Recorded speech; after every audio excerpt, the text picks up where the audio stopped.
tinha em Jezreel. Disse Acabe a Nabote: dai-me a tua vinha, para que me sirva de horta, pois está perto, ao lado da minha casa. Dar-te-ei por ela outra melhor, ou se for do teu agrado, dar-te-ei em dinheiro o que ela vale. Vamos ler juntos, por gentileza, o verso 3. No 3. Porém, Nabote disse a Acabe: guarda-me o Senhor de que eu dê a herança de meus pais. Vamos orar. Querido Pai Celestial, nessa noite, estamos aqui, meu Deus, diante da Tua palavra. Pedimos, meu Deus, graça sobre graça, meu Pai, que possamos receber nesta noite tudo aquilo que o Senhor preparou, que o Senhor projetou para nós aqui. Eu peço, meu Deus, espírito de sabedoria e de revelação da Tua palavra, que todos nós possamos, meu Deus, receber tudo aquilo que o Senhor tem para nós, em nome de Jesus. Ordenamos também que caiam por terra os inimigos de Deus, e que o Teu reino venha nesse lugar, e que a Tua vontade seja feita aqui na terra, como ela é feita lá no céu, em nome de Jesus, amém. Glória a Deus. Eu tenho como tema dessa palavra: cuidando da sua vinha. Na Bíblia, lemos a história desse homem chamado Nabote, que quer dizer frutífero. Esse episódio aconteceu no período em que Acabe era o rei de Israel. Acabe reinou por 22 anos. E nesse período de 22 anos, aconteceu muitas coisas no reino de Acabe. Uma das coisas que aconteceu foi que, porque Acabe casou com uma mulher por nome Jezabel, e Jezabel era idólatra, muito idólatra, e ela introduziu a idolatria com muita força à nação de Israel. Chegou um ponto onde o povo não sabia mais quem era o verdadeiro Deus, porque uns diziam que Deus verdadeiro era Baal, e outros diziam não, mas o Deus verdadeiro é aquele que os tirou do Egito, e havia uma confusão na mente do povo. Um dia Elias disse assim para o povo: por que vocês estão aí cocheando entre dois pensamentos? Se o Senhor é Deus, seguiu; se é Baal, seguiu. Não dá para ficar em cima do muro, vocês têm que decidir. Foi aí que Elias então convocou o povo, e lá no Monte Carmelo eles fizeram um desafio, juntamente com os 400 profetas de Baal. Você conhece a história, né? O que aconteceu? E o desafio era o seguinte: para saber quem era o verdadeiro Deus, o Deus que respondesse por fogo, esse seria o verdadeiro Deus. Fizeram ali o altar e colocaram ali o sacrifício em cima do altar. Os sacerdotes de Baal oraram, invocaram o nome de Baal, e nada aconteceu. Elias restaurou o altar do Senhor, e quando Elias orou, o que aconteceu, irmãos? O fogo do céu caiu, e foi lindo o que aconteceu ali.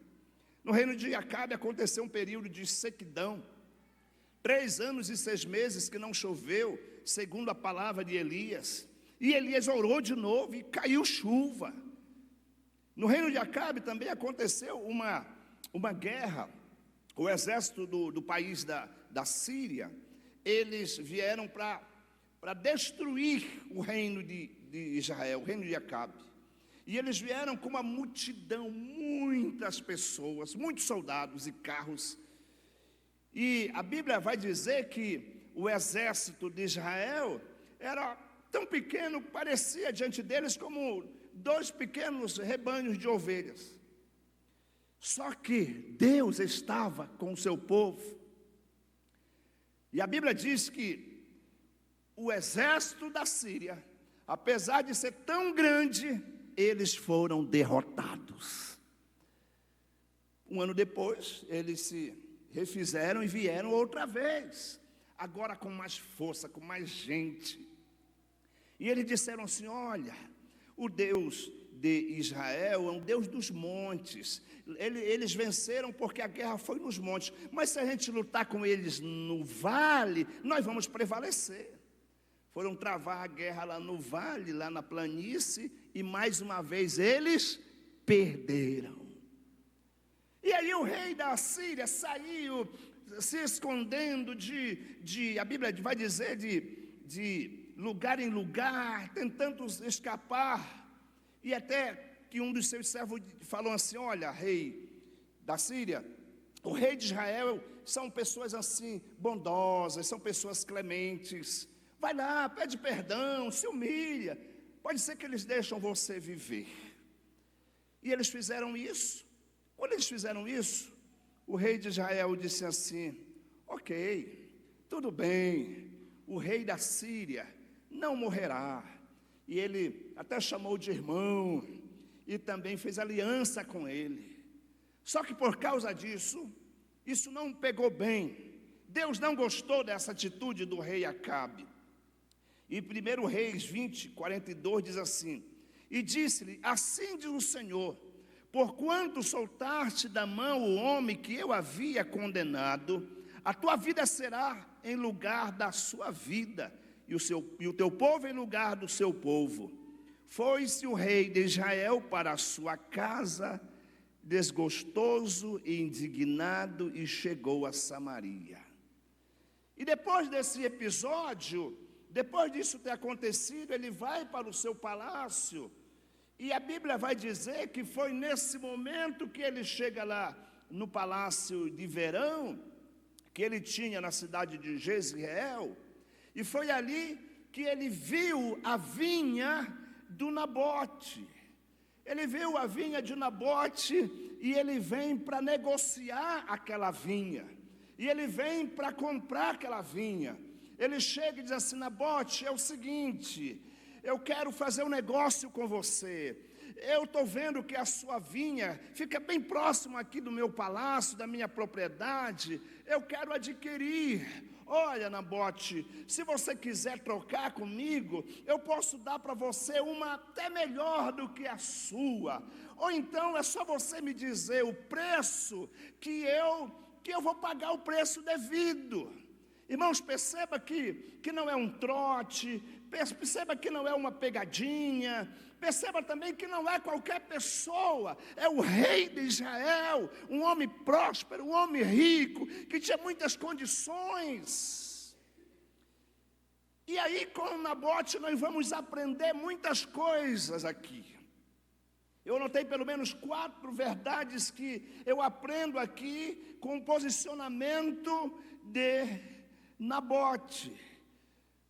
E eu quero comentar com você, falar com você sobre essas 4 áreas que eu aprendo aqui com o Nabote. A primeira área que eu aprendo com o Nabote é o seguinte: com Nabote podemos aprender que ele teve uma postura de Nabote em relação à sua vinha.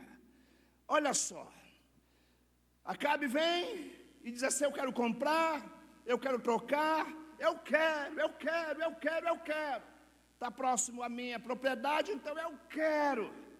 E Nabote vai dizer o seguinte, verso 3, ele diz o seguinte: o Senhor me livre de dar a ti a herança dos meus pais. Em outras palavras, ele está dizendo: rei Acabe, eu te respeito, você é o rei de Israel, você é uma autoridade, mas a resposta para a sua proposta é: não, eu não vou vender para você, eu não vou trocar com você, eu não vou dar para você. Sabe por que eu não vou fazer isso, ó rei Acabe? Porque é herança dos meus pais. E aí, para entender melhor isso aqui, irmãos, eu fui estudar e pesquisar para entender por que o Nabote teve um posicionamento firme, ousado, determinado, mais ou menos como você também se posiciona diante de uma proposta, quando o maligno vem dizendo para você: eu quero algo de você, e você diz assim: eu não te dou. Olha aqui, havia uma lei lá no Velho Testamento, e você pode conferir isso, nós não vamos ler o texto, mas está em Levítico 25, Números 36, você vai logo perceber que havia uma lei. Quando Israel conquistou a terra prometida, a terra foi dividida por partes. Uma parte foi para a tribo de Judá, de Simeão, de Levi, aliás, de Levi não, mas de Rúben, Isacar, Zebulon, os filhos de Jacó, exceto Levi. Mas, e entre as tribos, foi dividido por famílias. Então, daqui a família, uma pessoa ali, um chefe de família por nome Sidney, e o Sidney recebe ali uma porção da terra, o outro é dado para outra pessoa ali, o Josué, por exemplo, e ali, então a terra, naquela tribo de Judá, foi dividida por famílias, e a ordem era o seguinte: olha, é uma herança que não pode ser vendida para outra tribo, não podia naquela época dar título definitivo de terra, a terra era do Senhor, então ninguém tinha autoridade ou permissão para passar a herança do Senhor, a herança da família, para uma outra tribo, para uma outra pessoa, tinha que ficar ali, naquela família. Nabote sabia muito bem disso. Sabe por que ele sabia? Porque ele era um homem espiritual, ele era um homem que entendia, que conhecia a palavra de Deus.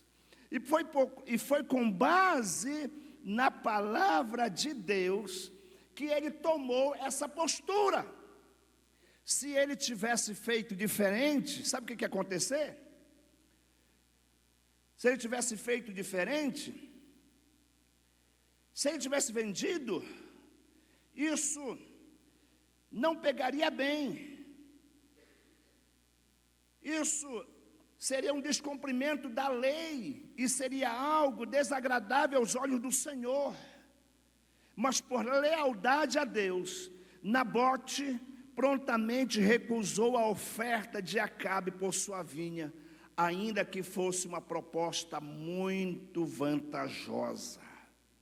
Por causa disso, porque estava escrito na palavra, porque era uma lei, mesmo que Acabe talvez não soubesse, mas Nabote sabia, e foi por isso que ele disse: eu não venderei, eu não dou, eu não vendo, eu não troco, é herança dos meus pais. Agora, é interessante, porque Acabe chega e diz assim: eu quero comprar sua vinha, Nabote. E o texto que lemos vai dizer que ele queria transformar aquela vinha em uma horta. Ele queria, e quando a gente vai estudar sobre isso, a gente vai perceber que horta aponta para uma vegetação, tipo assim, pálida, sem muito vigor, sem muita vida. E eu estava pensando sobre isso, exatamente o que Satanás quer fazer com muitos cristãos. Ele vê você, uma pessoa cheia de vida, frutificando. A palavra Nabote significa aquele que frutifica, ou frutífero.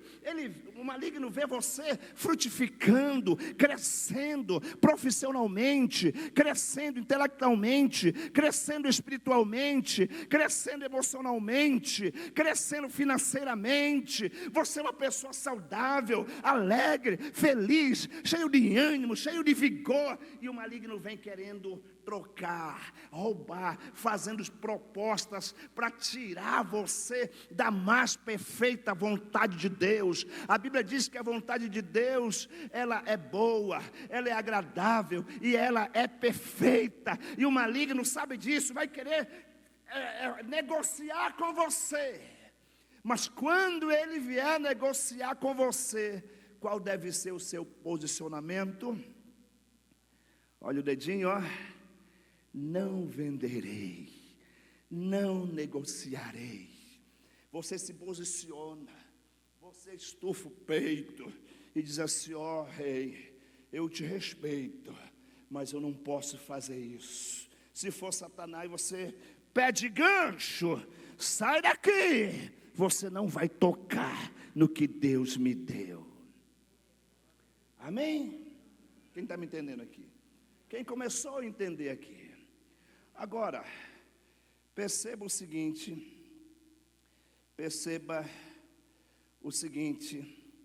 Nabote, ele quer dizer o seguinte: Nabote recusou a oferta com base, sabe em quê, irmãos? Naquilo que ele acreditava. Ele era um cristão, ele era um judeu, ele temia Deus. Ele recusou a oferta de Acabe com base na sua crença. Nabote era temente a Deus, ele acreditava na palavra de Deus.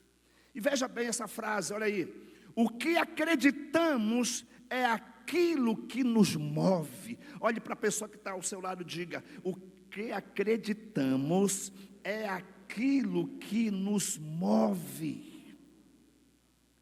Nabote acreditava na palavra de Deus, e era isso que movia a vida dele.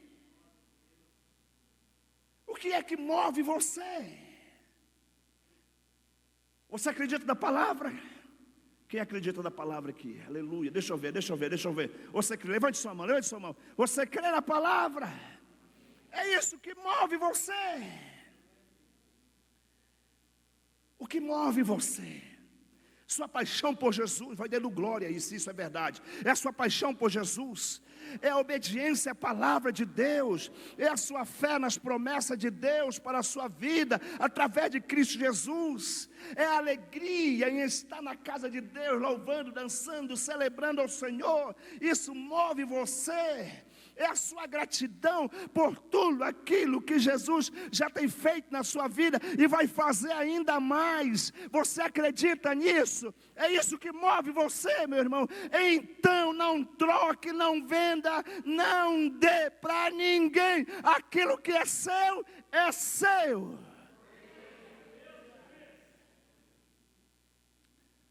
Aleluias. Tem alguém aí? Agora, outra verdade que eu aprendo aqui com meu amigo Nabote é o seguinte: quando as propostas aparecer, o que fazer? O que fazer quando as propostas indecentes aparecerem? Vamos ler mais uma vez o verso 3. Ele disse para o rei: guarda-me, ó Senhor, de que eu dê a herança dos meus pais. Então, quando a proposta aparecer, para tirar você do foco, para você fazer aquilo que vai desagradar a Deus, para você fazer aquilo que vai entristecer o coração de Deus e vai quebrar princípios da palavra, o que você tem que fazer então? Continue guardando com muita firmeza aquilo que Deus deu a você. Outra coisa que você precisa fazer: não fique em cima do muro, confirme a sua decisão, seja firme em dizer, como Nabote disse: eu não darei a minha vinha. Como é que você tem agido diante das propostas?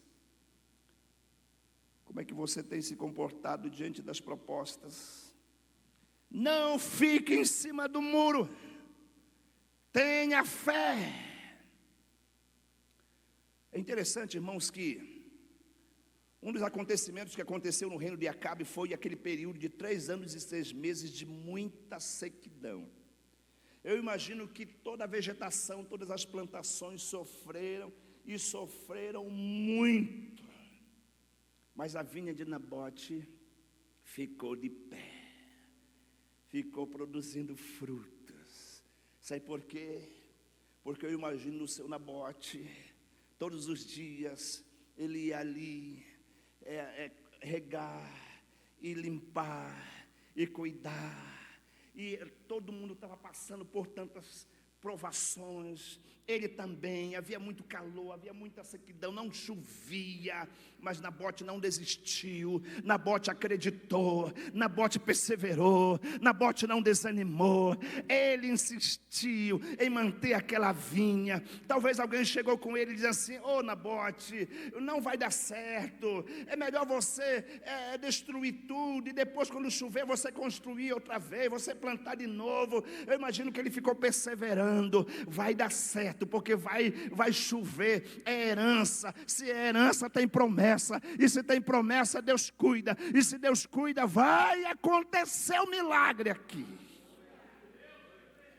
Irmãos, não faz muito tempo nós passamos por um período difícil. Todos nós aqui passamos pela pandemia, e olha, não foi fácil. Não foi fácil para mim, não foi fácil para você, mas graças a Deus que nos deu a vitória. Tivemos que usar máscara, tivemos que viver um período de distanciamento. Não era fácil vir para a igreja e ter que só cumprimentar assim um outro, né, de longe, não podia pegar na mão, não podia abraçar. Foi difícil. Nesse período, naquele período, muitas pessoas, muitos empresários tiveram que fechar suas empresas, pessoas perderam o emprego, muita gente perdeu a vida, mas você perseverou, você está aqui hoje. Sabe por quê? Porque Deus te protegeu, porque Deus guardou você, e você não desistiu, e você perseverou, e por isso que você está aqui hoje.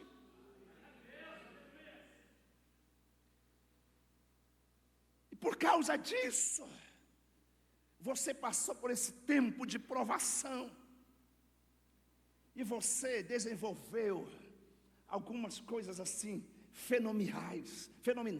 Você desenvolveu, por exemplo, alegria,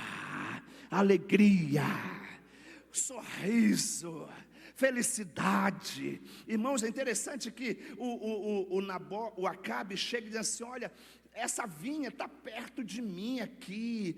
Em outras palavras, ele estava dizendo: está me incomodando. Eu não aceito ter essa vinha tão bonita perto de mim e não ser minha. É assim que o maligno olha para você. Ele vê você cheio de vida, cheio de vigor, cheio de alegria, cheio de ânimo, cheio de coragem, cheio de paixão por Jesus, cheio de compromisso,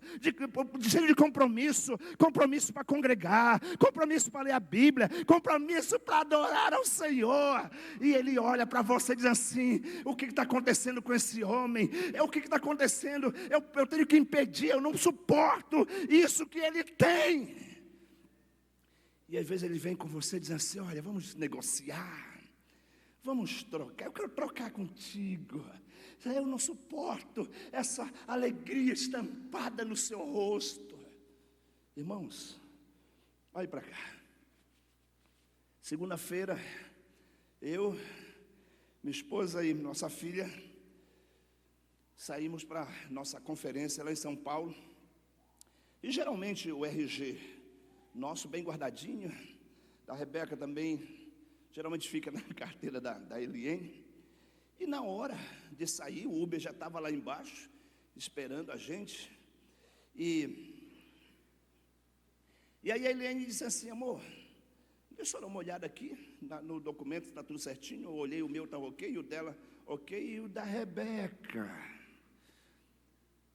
Quando ela disse: e cadê o RG da Rebeca? Irmãos, eu já estava dentro do carro.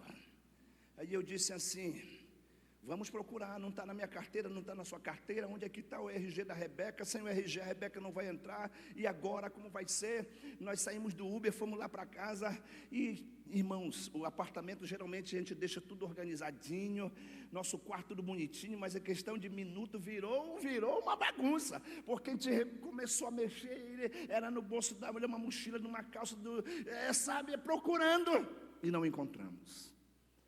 A gente estava tão empolgado para ir para a conferência, mas como sem o RG da menina, nós não vamos deixar a Rebeca, nós não podemos fazer isso. A Helene pegou o registro de nascimento e mais um outro documento da escola e fomos para o aeroporto. Chegamos lá, fomos lá no check-in, o rapaz, o primeiro que atendeu, disse, ok, tudo bem, não tem problema nenhum, vocês vão passar, legal. Quando chegou no outro lado, na hora de entregar a mala, o rapaz disse assim, olha, a mocinha aqui não vai poder embarcar. Ah, meu irmão, quando o rapaz disse aquilo, parece que o sangue subiu. Aquele cara que estava tão tranquilo, aquela mulher que estava tão tranquila, sorridente, tirando foto, fazendo selfie, postando no Instagram. De repente a coisa mudou. Aí eu disse assim, amor, geralmente eu sou mais calmo nessas horas, né? Aí eu disse, amor, se acalma, não vai perder a bênção aqui. E o moço disse, nossa, ela não vai poder. Bom, mas se ela não vai poder viajar, nós também não podemos. Aí eu já pensei, bom, mas se a gente for de ônibus, lá se vai barrar aqui, lá também vai barrar. Então, e agora? Eu já vou ligar para os pastores e dizer que nós não vamos. Aí a Helene falou, mas moço, me diga uma coisa, quando acontece isso, porque com certeza acontecem situações assim, o que fazer? Aí ele disse, olha, tem que registrar um BO. E aí a Helene perguntou, aonde é que faz isso, pelo amor de Deus, o voo vai sair daqui a pouco. Aí ele disse, olha senhora, eu não posso dar nenhuma informação sobre esse assunto para você. Nossa, aí o negócio pegou-me. De repente nós saímos de lá já meio triste, maligno. Vocês não vão para a conferência. Aí eu falei com aquele primeiro moço que disse que ia dar tudo certo. E aí, fomos barrados ali. E agora? Aí ele falou, olha, você precisa registrar um BO. E aonde é que faz isso? Ele falou, olha, bem ali, entra naquela porta ali, vai assim ali. Nós fomos lá, chegamos lá. A moça que atendeu disse, não é aqui. Você tem que descer lá na parte de baixo, tem uma porta assim, lá no finalzinho, você vai encontrar ali um lugar onde você vai conseguir registrar o BO. Irmãos, nós estávamos com 4 malas. Eu peguei 3. Olha, esse meu joelho aqui vai estar sendo preparado para fazer uma cirurgia. Eu acho que eu fiquei até curado, porque eu corri com 3 malas. Eu nunca corri naquele aeroporto, irmãos. E a Helene correndo na frente, e a gente olhava no relógio, será que vai dar tempo? Vamos. Chegamos no elevador, o elevador não funcionava, vamos pela escada volante, não estava funcionando, e até que chegamos lá. Aí o moço que atendeu a gente, calma senhora, vai dar tudo certo. Preparou lá o BO, com tanto carinho, voltamos lá no check-in de novo. E aí a Eliane lá, com o BO na mão. Que é isso, senhora? É o BO. Podemos entrar agora? Ah, sim, agora vocês podem. Moral da história, aprendi 2 coisas com isso. Primeira coisa que eu aprendi é que você não pode viajar sem o RG.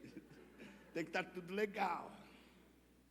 Mas a segunda coisa que eu aprendi, que o maligno queria tirar, roubar a nossa paz, a nossa tranquilidade, a nossa alegria, e usando aquela situação para a gente desistir da nossa viagem. Se nós não viajássemos, não seríamos tremendamente abençoados como fomos. O que eu aprendi também? Que nós precisamos ser firmes, determinados e dizer, assim como Nabote disse, eu não entregarei a minha vinha. Deus tem promessa para mim. Deus disse que era para mim viajar, então eu vou viajar. Amém, queridos? Agora, deixa eu dizer algo para você. Talvez você pergunte assim, mas pastor, até agora você não disse o que é a vinha. O que é a vinha hoje? Qual é a nossa vinha hoje? O que é a sua vinha hoje? Em primeiro lugar, é tudo o que Deus tem te dado para a sua provisão espiritual, emocional e física. A Bíblia diz que o vosso espírito, alma e corpo sejam considerados íntegros e irrepreensíveis diante do Senhor. A sua vinha é tudo aquilo que Deus tem dado para você, que serve de suprimento, de provisão espiritual, sentimental, emocional e físico. Eu vou citar aqui algumas dessas vinhas. Por exemplo, diga família. A sua família é uma vinha muito especial, que você tem que cuidar, tem que regar, tem que valorizar, tem que se importar, tem que cuidar. Com a sua família, você não pode trocar, você não pode vender, você não pode dar. É sua família, é sua herança. Cuide da sua vinha, cuide da sua família. Sua igreja local, sua célula, seu ministério, sua igreja local é uma vinha. Sabe por que é uma vinha? Porque é aqui que você é suprido. Todos os domingos você vem receber a sua bênção, você vem se alimentar da presença de Deus, da palavra de Deus. Você tem que cultivar, você tem que valorizar, você tem que cuidar, você tem que zelar da sua igreja local onde você congrega. Sua vinha, sua liderança espiritual, seus líderes espirituais. Valorize, se importe. Agora, a vinha também é tudo aquilo que Deus entregou para você cuidar.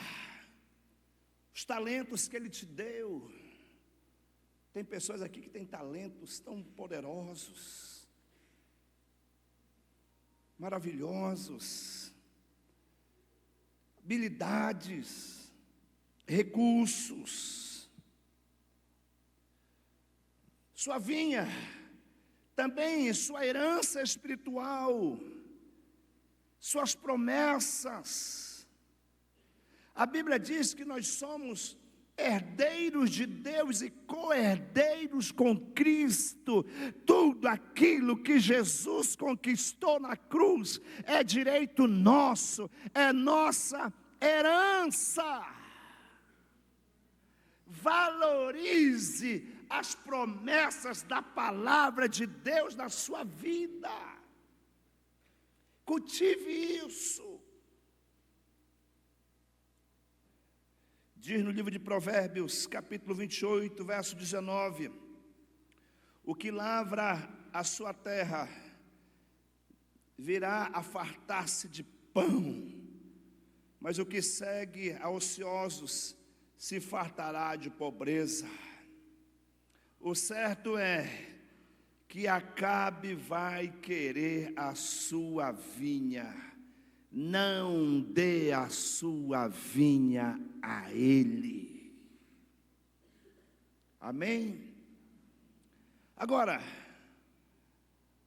como temos guardado?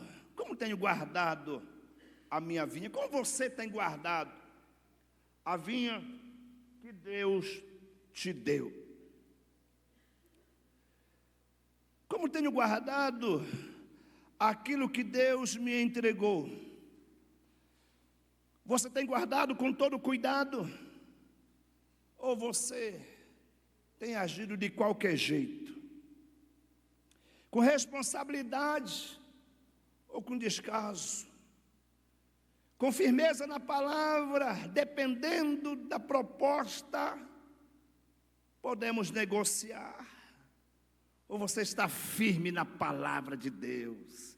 Está escrito que não é para me negociar, então não vou negociar. Você está cuidando da vinha para passar para a próxima geração? Ou já tem uma placa dizendo vende-se ou troco? Como você tem guardado a vinha que Deus te deu? O seu coração também é uma vinha. Provérbios 4:23 diz: sobre tudo que se deve guardar, guarda o teu coração, porque dele procedem as fontes, as saídas da vida. E olha, a Bíblia diz, Jesus disse assim: eu sou a videira verdadeira, meu pai é o agricultor. Deixa eu dizer uma coisa, tem uma vinha aqui que eu quero destacar, porque ela é fundamental, ela é essencial para o seu dia a dia, para a sua noite, para todo o tempo da sua vida. Essa vinha você precisa cuidar, regar, podar, zelar, valorizar todos os dias. Sabe qual é o nome dela? Diga: comunhão com Deus. Meu irmão, valorize isso. Ei, não deixe nada e nem ninguém tocar na sua vinha chamada comunhão, intimidade com Deus. Todos nós, não importa o seu nível espiritual, se você já é um gigante na fé, ou se você está começando a sua vida espiritual, saiba de uma coisa: você precisa cultivar a intimidade com Deus. E nessa área vai aparecer muitas propostas, vai aparecer muito investimento para tirar você do foco. Mas se você é como eu, você não vai trocar por nada. Não troque por nada, irmãos. Não troque por nada. Não troque pelo Instagram, pelas redes sociais. Não troque por nada. Cultive seu tempo com Deus. Eu e você dependemos disso, irmãos. Sabe por que Nabote não entregou a vinha? Eu acredito nisso. Ele não entregou, não vendeu, não trocou a vinha, porque a proposta era muito boa. Ele não fez aquilo porque ele tinha tempo, ele tirava muito tempo com a palavra, ele conhecia a palavra, ele conhecia a Deus. Olha, irmãos, ele não titubeou. Quando o rei disse: me troque comigo ou me venda, ele foi incisivo, ele foi certeiro. Ele disse assim: não te darei a herança dos meus pais. Sabe por quê? Porque ele conhecia a palavra. Sabe por que ele conhecia a palavra? Porque ele valorizava a palavra, ele era temente a Deus. E é dessa forma que você vai ter condição de resistir os Acabes da vida, que aparecem para acabar. Os Acabes aparecem para acabar, para finalizar as verdades de Deus na sua vida. Mas se você estiver munido, vacinado com a palavra, com a graça de Deus, com a intimidade com Deus, com a comunhão com o Espírito Santo, o maligno não vai prevalecer. recado de Deus para você hoje à noite: como você tem cuidado da vinha que Deus te deu? Como é que está a vinha que Deus te deu? Perceba que o Acabe queria transformar a vinha do Nabote numa horta, né? Numa vegetação pálida, sem vida, sem vigor. É isso que o marido quer fazer com muita gente: transformar a vida espiritual numa vida sem vida, sem graça, sem unção, sem intensidade, sem paixão por Jesus, sem o primeiro amor. O que Deus te deu é uma vinha, é um lugar bonito, cheio de vida, é um lugar frutífero. Ei, o Espírito Santo está dizendo nesta noite que Ele quer ajudar você a restaurar, a reparar a sua vinha. Ei, você não pode negociar com nada e com ninguém aquilo que Deus te deu. Amém? Diga postura. Diga mais alto: postura. Eu aprendo isso com Nabote, meu amigo. Ei, Nabote. Se você ler o final da história, você vai ver que a mulher entrou em ação, a Jezabel, e fez um malabarismo ali. Resumindo, ele foi morto. E o Acabe invadiu, tomou conta da vinha dele, e o Acabe pagou muito caro por aquela atitude, e a Jezabel muito mais. Mas o Nabote, enquanto estava ali, permaneceu firme. Se você zelar das coisas de Deus, daquilo que Deus te deu, nada vai acontecer com você, porque tudo que Jesus conquistou na cruz é seu direito, é sua herança. O Senhor te guarda, o maligno não te toca, em nome de Jesus. Se coloque de pé, por gentileza. Eu quero orar contigo nessa noite. Aleluia.